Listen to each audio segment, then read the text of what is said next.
এবার বলেন আমার সাথে, ঘুমের আগে বিছানায় বসে কুল হু আল্লাহ 3 বার, ফালাক 3 বার, নাস 3 বার পড়ে হাতে ফু দিব। দেন, এভাবে দেন, ফু দেন, এভাবে দিচ্ছেন। ওলামায়ে হযরতরা, আপনারা তো জানেন, আপনারা না, আমার আলোচনা চলতেছে সাধারণদের সাথে, আপনারা এগুলো করেন না।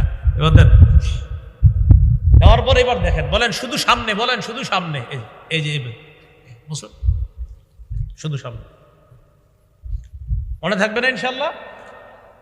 তাহলে 3 বার 3 বার আমলটার সময় পেলাম, 3 বার 3 বার, ফজর, মাগরিব আর হলো বিছানায়, ফজর, মাগরিব আর হলো বিছানায় ঘুমের আগে। তো ঘুমের আগে আরেকটু বাড়াবেন, এইভাবে 3 বার পড়ার পর পরে এইভাবে আপনি নিজের শরীরটা এভাবে মুছে দিবেন। এখন বাসায় যাওয়ার পর দেখবেন আপনার ছোট বাচ্চাটা, ছেলে মেয়ে ঘুমায় রয়েছে, বিবিরে এখনই মেসেজ দিয়ে দেন বা ফোনে বলে দেন, তুমি তাড়াতাড়ি আমার ছেলে